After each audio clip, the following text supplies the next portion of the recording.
In today's lecture, we're going to continue our look at section 3. We've been working our way through functions of two or more variables. And the motivation, remember, is, well, we're looking at vector calculus and calculus of functions of several variables. We're extending the ideas from first year to higher dimensions. Some of this will be familiar to you, some of the sections, because they do sort of build on what you saw in 1, 2, 3, 1 in first year. So this sort of thing, this sort of thing. Today we're going to look at the chain rule and differentiability. Now, differentiability is very subtle, and it's my experience and understanding that students struggle with differentiability for functions of two variables. We'll talk about this in greater detail a bit later in the course, but today's just a little taster. So you may think, oh, I know what differentiability is. It's just when the derivative exists. No, not for functions of two variables. Not necessarily. Okay? We need to widen our understanding or our definition of differentiability. We'll look at that. And differentiability, you might think, why have I got the chain rule and differentiability together? Well, the chain rule relies on this concept. Okay? In first year, we just taught you the chain rule. Just differentiate this, differentiate that. You know? Now it's time to actually look at it in a little bit more detail. All right, so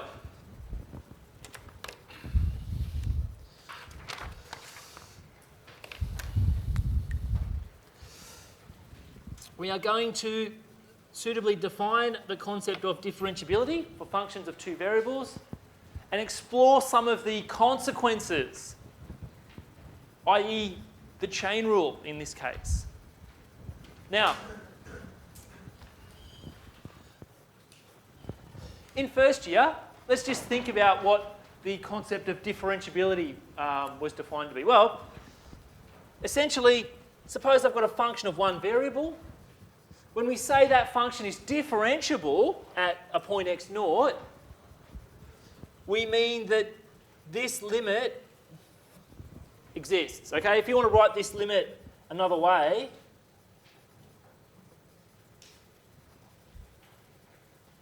you might have seen it like this.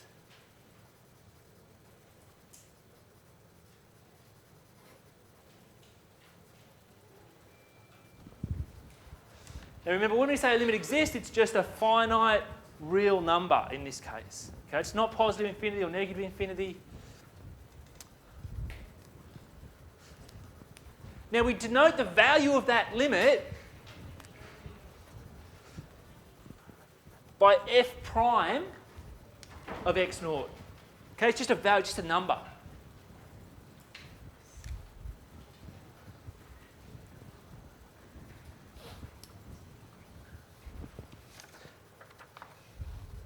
Now, let's get slightly more technical. When we say a function of one variable is differentiable at, say, an interior point of the domain, this is what we really mean.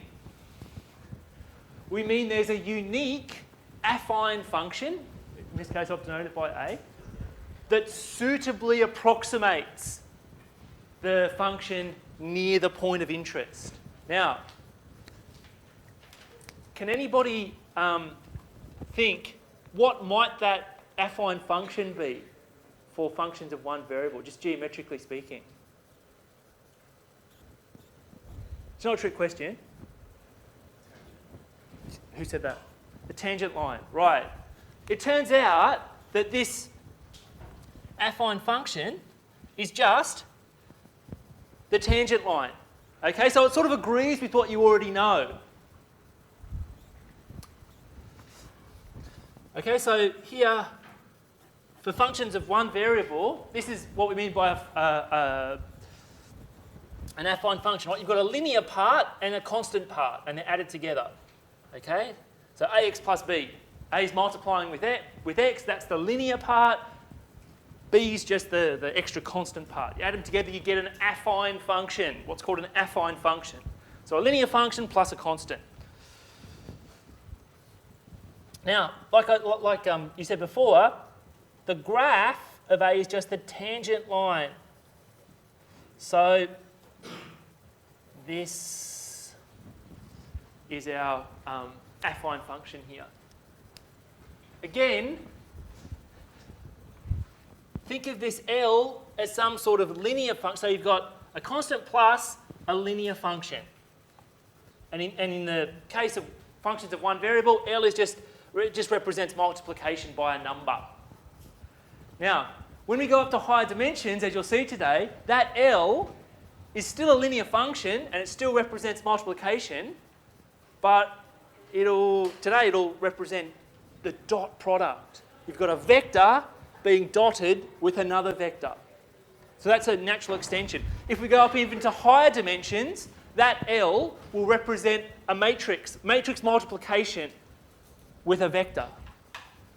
Okay? So the format of the underlined stuff down the bottom doesn't really change. You just need to think of it as special forms of multiplication with that linear function L.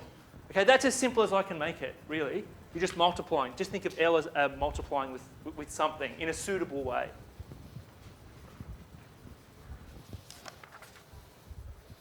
All right, so the question is,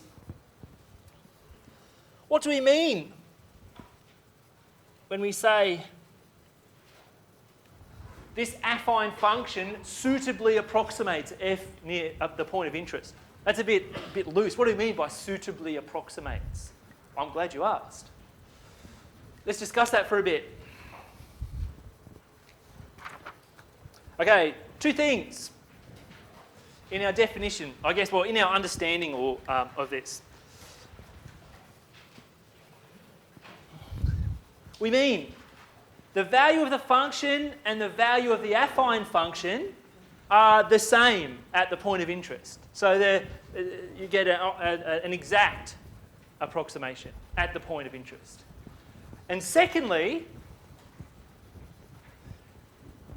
f minus the affine function approaches 0 faster than x approaches the point of interest x naught. So what do we mean by that? Well, this, or actually more suitable for our sort of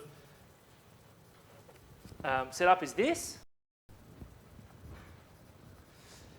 But when we come down to proving things, using the idea of differentiability to prove things, actually, this is the best.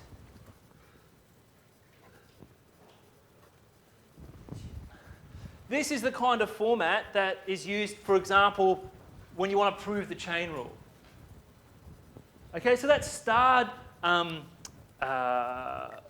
or two is actually probably the most important from a practical point of view. Okay, that's something you can use. Now you might have absolute values here around your x minus x naught. I just changed them to curly brackets. It doesn't really matter if it's absolute value or curly brackets. I'm just trying to keep it as simple as I can. Now, this kind of approximation is known as first degree or linear approximation. Okay, very important. We're going to come back to that a little bit later, but in the lecture, if you've got time. But this is just functions of one variable. How do we extend the definition of differentiability for functions of two variables? Well, we can base it on basically the previous slide and see what we can come up with. We can use the previous slide to build a useful definition. Okay.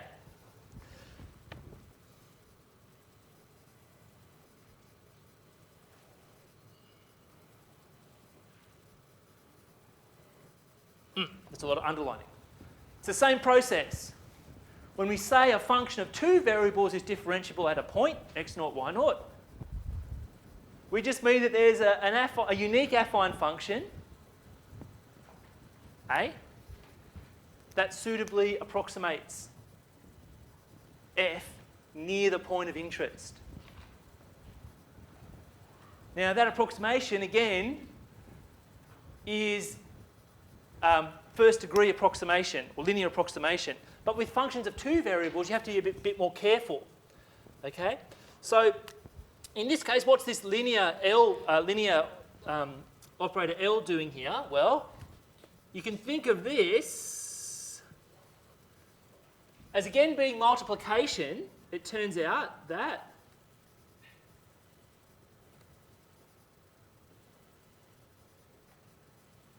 dotted with x minus x naught, y minus y naught. So again, it's multiplication, but in this case, it turns out to be a special kind of dot product.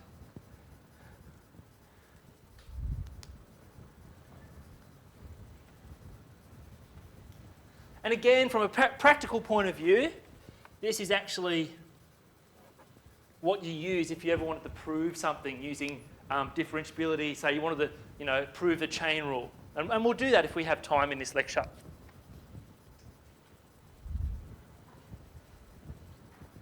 Now you're going to see this again later. We're going to talk about the Jacobian, which is again another kind of derivative.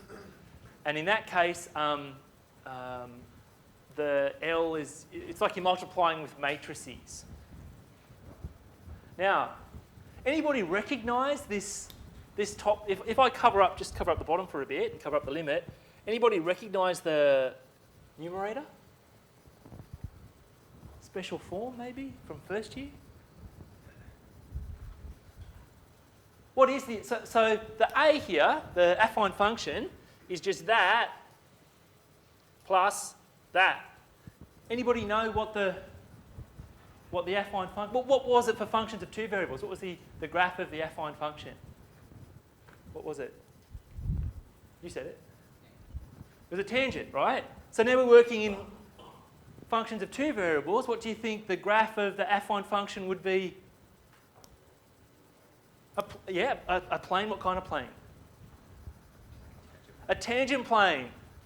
Okay? So the affine function's it's not crazy, it's just a tangent plane. Okay? And you would have looked at tangent planes in 1, 2, 3, 1. So it kind of agrees with what you already know, but we're getting a bit more mature with our analysis here, and really trying to understand what we mean by differentiability. So I guess we've answered this question. What do you think is the particular form of the affine function? It's a tangent plane to the surface at the point of interest, right? Now, a good independent learning exercise is this one here. Go back and show that the definition of differentiability in 3 is equivalent to the first year definition. It's good. If you can, you should sit down and do that. Just to check to see that, oh, okay, it really does agree with what I already know. Okay, so some of you may be going, hang on, Chris. This looks like a nightmare. Give me something practical. Okay, well, I did say that, yes, this is practical for proofs, but in day-to-day operations, in day-to-day maths, the following corollary is just gold. Okay? Gold. Basically, if a function of two variables has partial derivatives that are continuous throughout some open region, then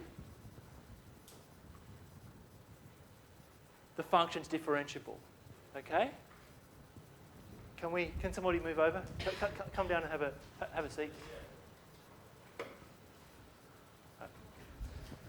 See, this is why we're changing lecture theatres. Now, just let me repeat that, because this is important, okay? This is stuff that you can use very simply, okay? If a function has continuous partials, just df dx, df dy, then the function f is differentiable. That's gold. So, for example, polynomials. Let's say I had something like this.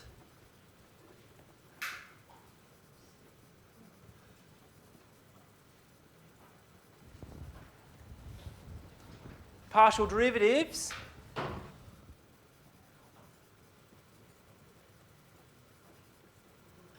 are they continuous functions? They're continuous everywhere, right?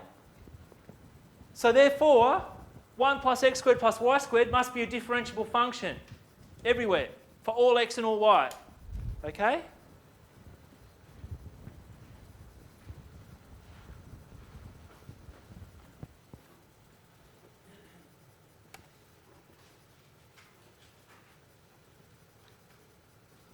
Okay, sometimes I just, instead of differentiable, I write diffable, just to save a bit of space. So if there's only one thing you can remember from what I've said so far, this is it. Okay, this is it. Continuity of partials ensures differentiability. And once you have differentiability, you can do, as we'll see today, you can do lots of things. Yes? Not necessarily, okay? Not necessarily.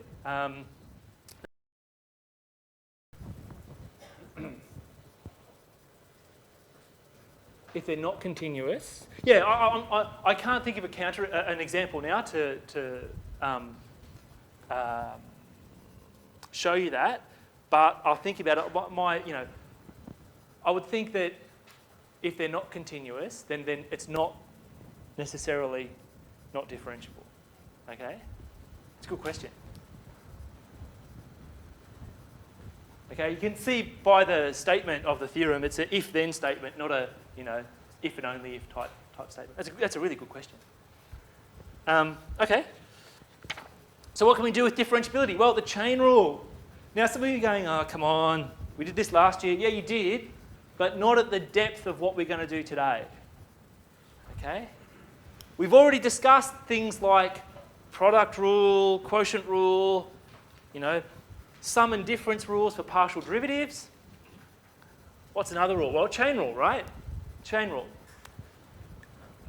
Now, for chain rule for functions of one variable, it's pretty simple, okay? But for two or more variables, the chain rule is more profound. Can I have a show of hands? Who remembers the chain rule from last year for functions of two variables? Okay, a couple of people, right? Okay, it's easy to forget. We spend about half a lecture on it in week 1 of Math 1, 2, 3, 1. So if you've forgotten, don't worry about it. Now, the chain rule, I guess, there's two facets to the chain rule. The first question is, why does the chain rule work?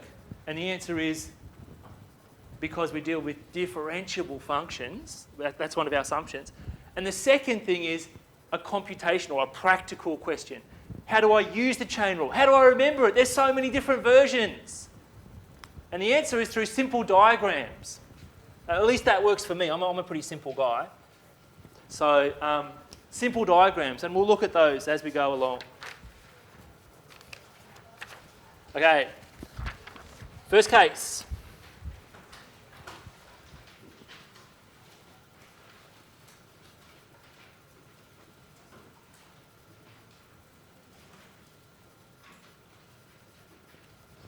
Suppose we've got y equals f of x with x being a function of r and s. Now, under the assumption that f and g are differentiable functions,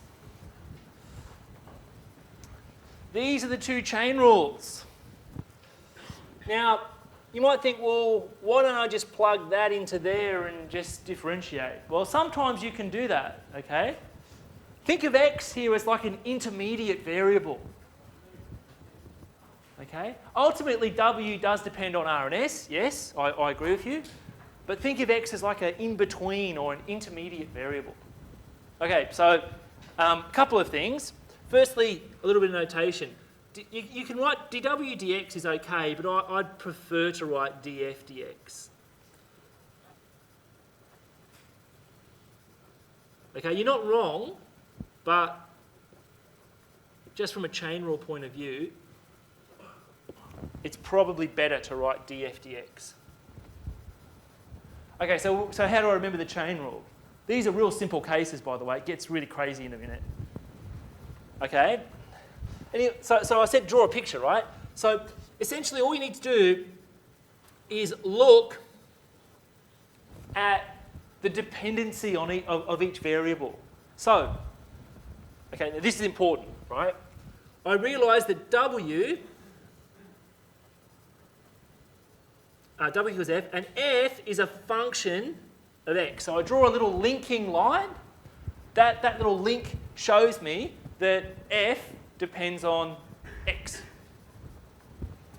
Now, if I move over to here, X depends on two things, R and S. So what I'm going to do is make another little link, but can we find a seat? Come on. There's a few down here. Can we squeeze in? Yeah, no worries, that's okay. We're moving to a bigger theatre next week, so don't worry.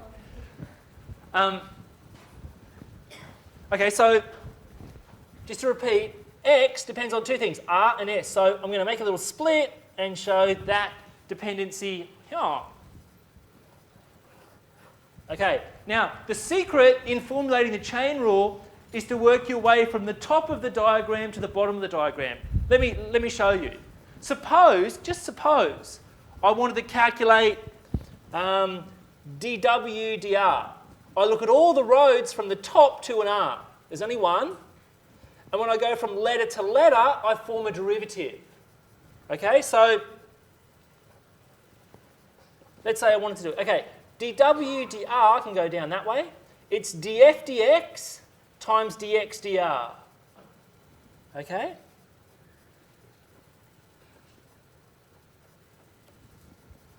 Let's say I wanted to calculate dW ds. Well, I can get from the top to an s, there's only one root. When I go from letter to letter, I form a derivative. df dx times dx ds.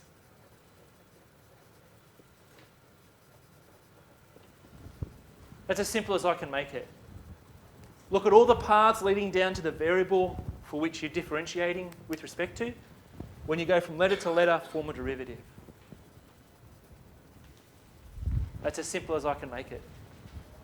Okay, so let's look at this in practice, and then we'll look at some more exotic versions. Now, if I have time, I'll come back and prove this and show you how the differentiability comes into it. Yes? Why do we put the F function in but not the G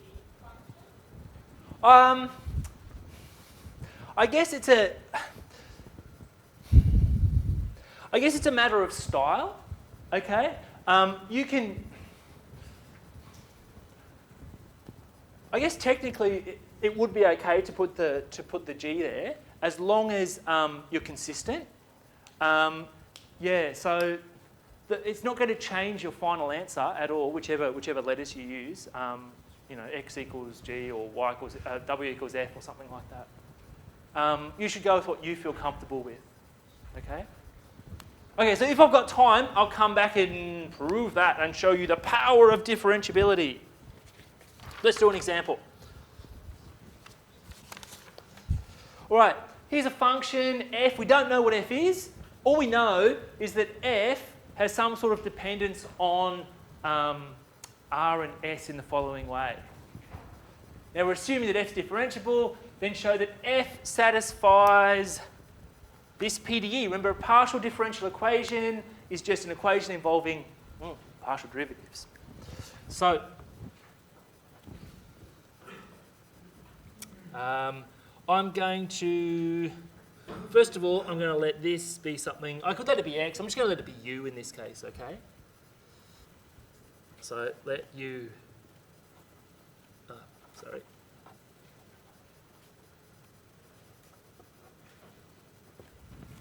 Now, just to remind myself of the chain rule, you won't get the chain rule in the class in your exams, by the way, so you need to be able to come up with it. All right, so W depends on U. U depends on R and S. So we want to calculate df dr and df ds. Okay, so df dr, let's go down. It's going to be df du times du dr. Now, if you use that, du dr is going to be what? 2r? I don't know what f is, so I can't calculate df du. Who knows what f is? All we know is that it's differentiable. Let's work out the other derivative, df ds. So there's one way from getting to the top to s, df du times du ds. All right, now you use r squared plus s squared, so differentiate that partially with respect to s, and we'll get the following. Okay, so what I want to do now is take that information and show that the start equation holds. So the left-hand side of star is just this. Now remember, the subscripts mean partial derivatives. So, sorry, f sub r means df dr. So let's take what we've got and multiply.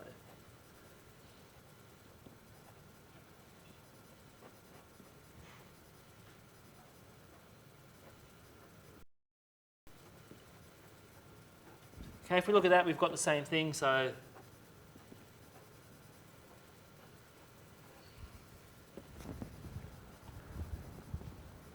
we've got our left-hand side and right-hand side equal. Thus, our f must satisfy our partial differential equation star. That's a pretty simple example. That's pretty low on the difficulty scale. Okay? For something a little bit more challenging, have a look at this PDE. This is a special equation called the wave equation.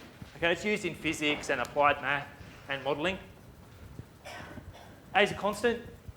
Show that the particular general form down the bottom satisfies the underlying PDE.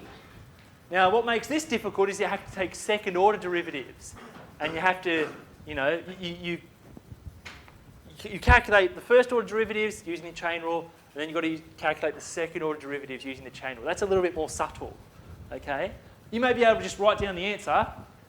That's great, but it's a little bit harder. Okay, next step up. Here I've got f depending on two variables.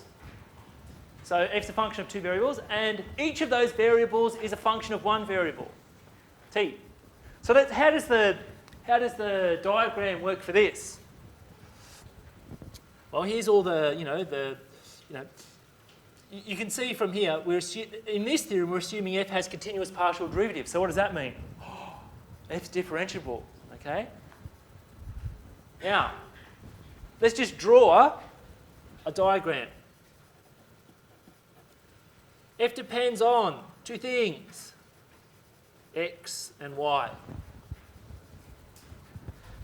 And x depends on one variable, t, and y depends on one variable, t.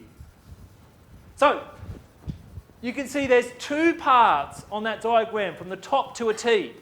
So that means our chain rule is going to have two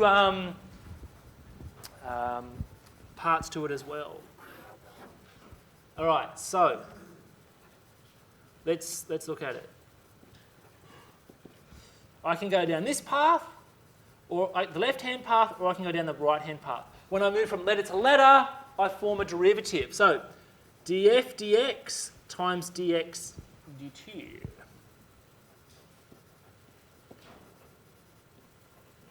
Plus the other part, df dy times dy dt.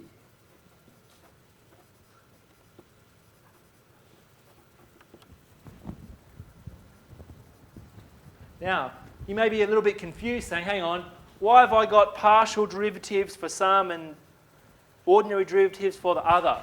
Can anyone explain why do I have a straight d's here, not curly d's? Yes? Right, there's only a one variable dependence on the x and the y. Okay, good. So you need to think about, oh, is this a function of one variable, two variables, before you write down the kinds of derivatives. Now, if you wanted to be a bit sneaky here, you could say, well, hang on, Chris, if I just write down all partials, all curly Ds, I'll never be wrong. That is true. Okay, that is true. All right, let's have a look at this in action.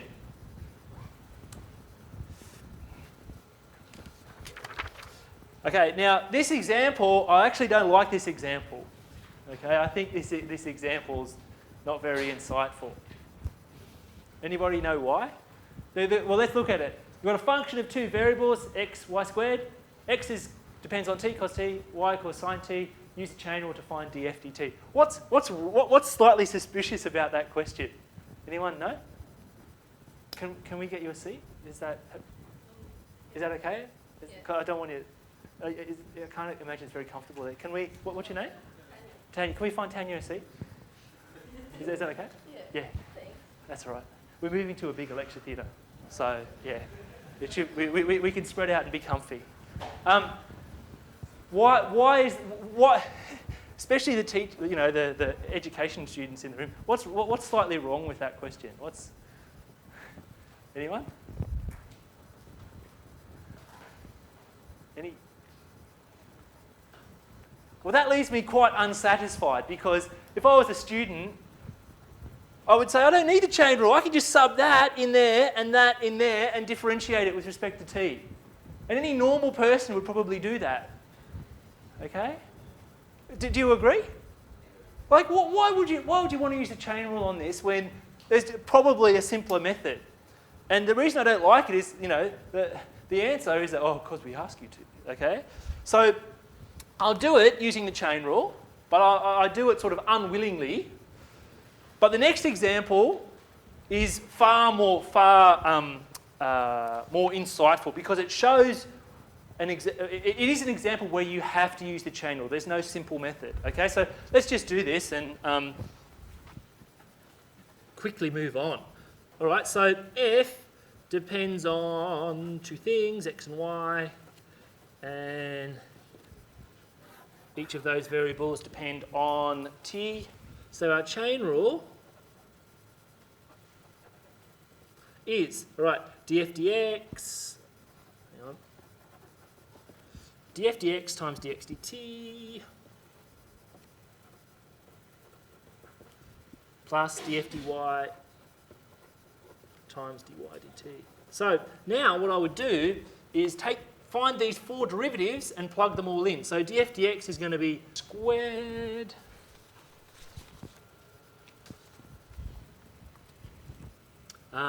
dx dt is going to be something like minus sine t.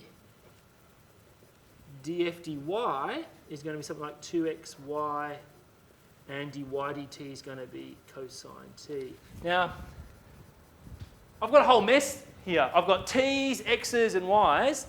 What I'm going to do is actually put these in terms of the variable with in terms of the variable that I'm differentiating with respect to. So y is sine squared t, so I'm going to get minus sine cubed t there. 2xy, well, that's going to be 2 cos sine, and I've got another cos here, so I'll get cos squared t sine t. Now, you can kind of see in that last line why I'm kind of uncomfortable with these questions. You're going to have to sub things in later anyway. Why not just sub them in at the beginning and then differentiate? Okay, so don't pay too much attention. Don't pay too much attention to this particular example. The next one's good though.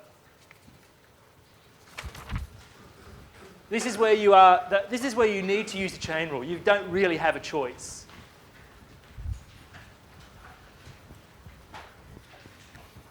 Okay, so here the pressure, volume, and temperature of a mole of an ideal gas are related by the following equation. Find the rate at which the pressure is changing with respect to time at the instant where we have these particular values. Okay.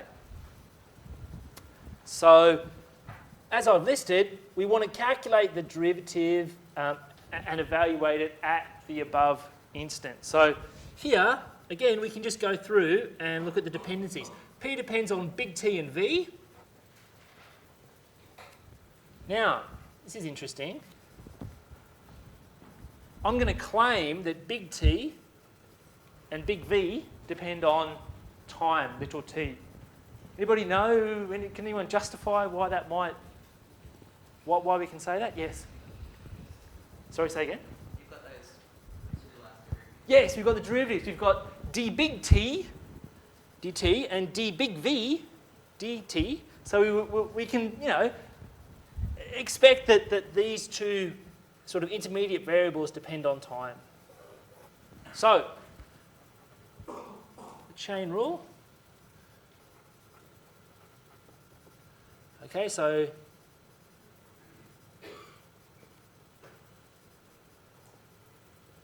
oh, sorry, they should be partials.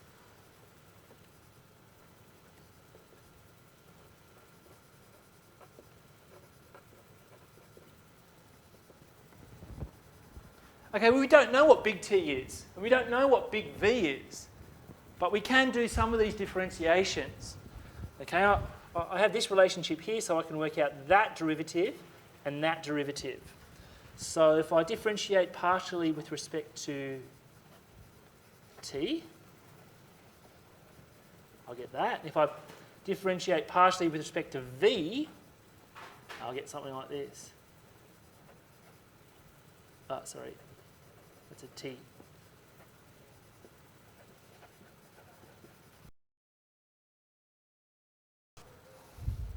Now, at our point of interest, all we really want to do is plug in these values into account.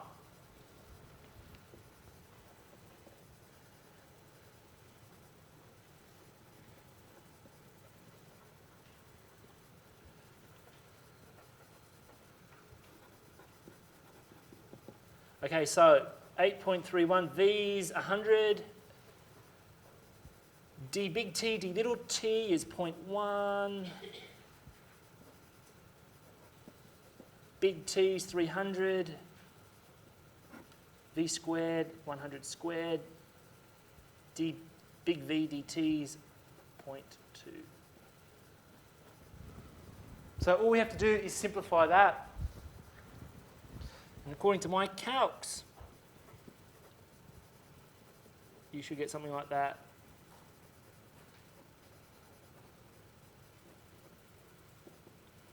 And we don't know if time's in seconds or minutes or whatever, so I'm just going to write it in kilopascals per unit of time.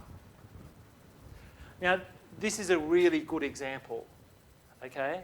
This is a really, really good example.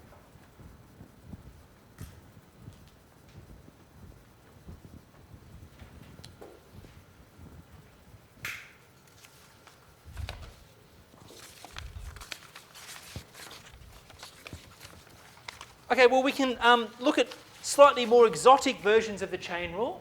So that's what we're going to do now. But the idea is just drawing a little diagram. That's what, if I want to use the chain rule, I will draw that diagram. Okay, I'll draw the diagram and work my way from the top to the bottom. Anyone still going?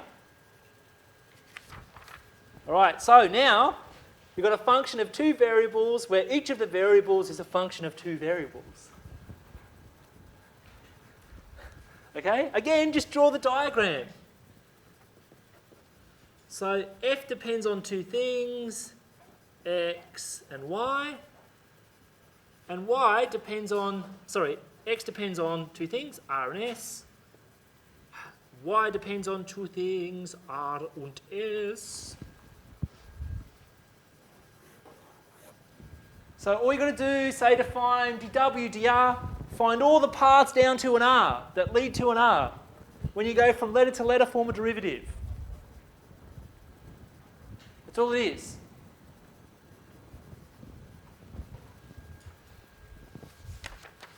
Let's have a look at how you can use this particular version. Again, this is a really good example too. Okay, this is like, you know, maybe class test 1 type worthy.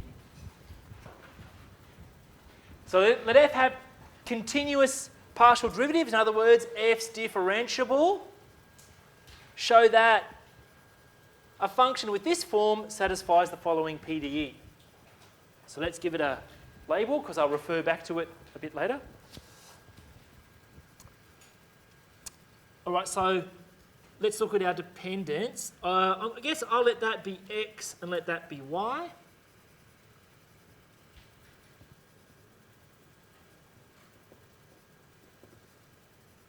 U minus v, v minus u. Okay, so under these sort of labels, f's a function of 2 variables.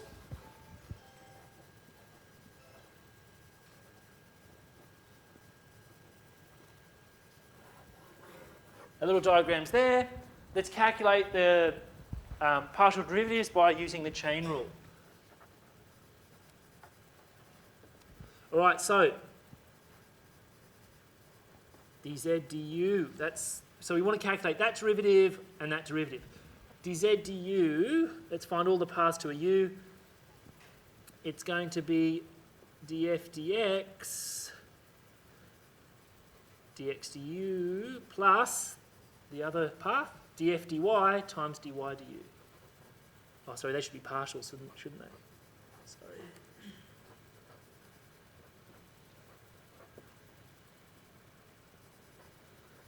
Okay. Now we don't know what f is, so we can't calculate these 2 derivatives, but we can calculate these 2 derivatives. So dx du is going to be 1. So just to save space, I'm just going to write this as f dash. Oh, hang on, no, I can't do that. I'll write it as f sub x. So dx du is 1 from up there.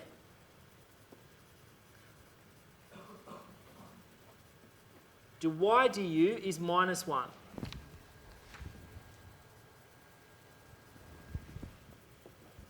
Okay, what about dz dv? Well, let's check all the paths to a v. df dx times dx dv plus df dy times dy dv. So again, I'm just going to use subscripts to save a bit of time.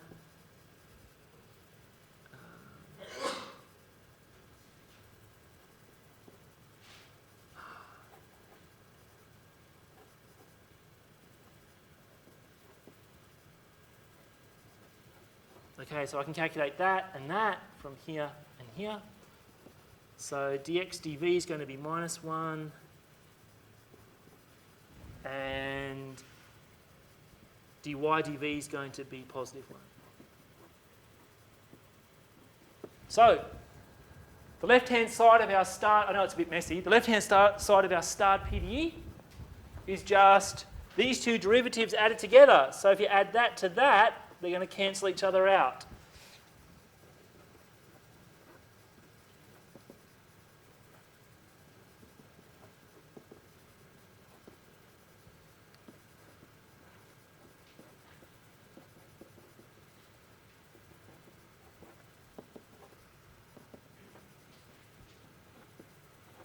So, our general f must satisfy star.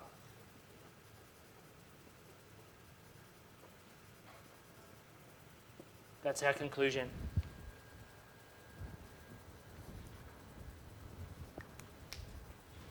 That's a good class test worthy question.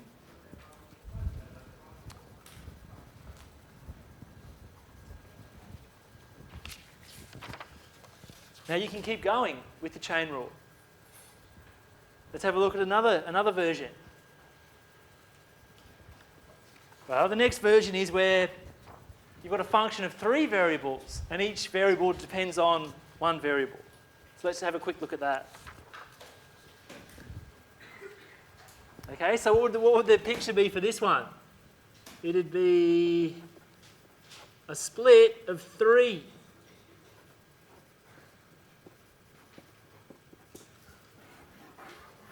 You're going to have 3 parts leading to a t, so that's where each of these 3 terms comes from.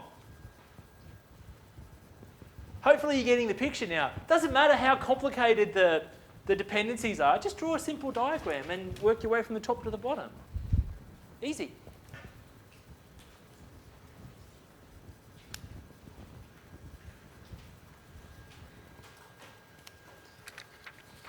All right, here's an example that I've created earlier. Function of 3 variables. Each variable depends on t, one variable.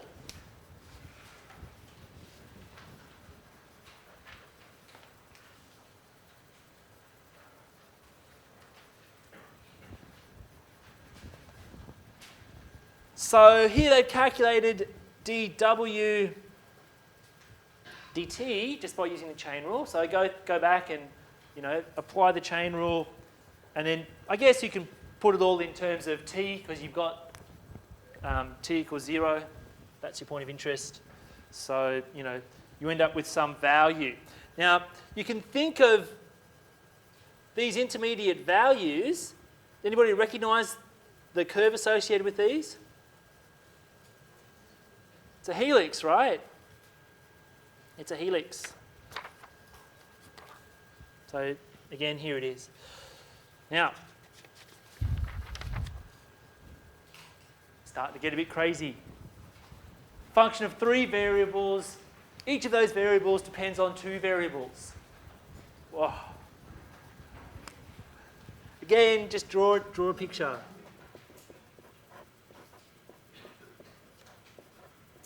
Right? X depends on 2 things, Y depends on 2 things, Z depends on 2 things.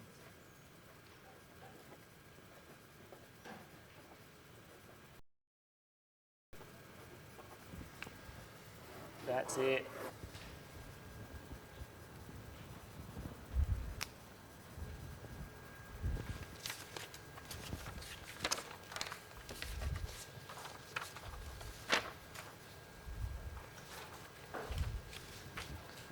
Okay, so here's another example based on that I've created earlier. Have a read through that. And I'm going to leave you with the following. I've actually run out of time, but I'm going to leave you with the following semi-applied problem, I guess. Here you've got a special PDE known as the advection equation. A is a constant, and U is a function of x and t. Now, you can think of x being position and t being time. And I've given a little bit of an outline into, a possibility, what u might represent. So, you're dumping salt in a river, and if the fresh water is flowing quickly, the form of transport of salt in the water would be advective. Now, again, u would represent the concentration of salt at position x at time t. I'll leave that question for you to do.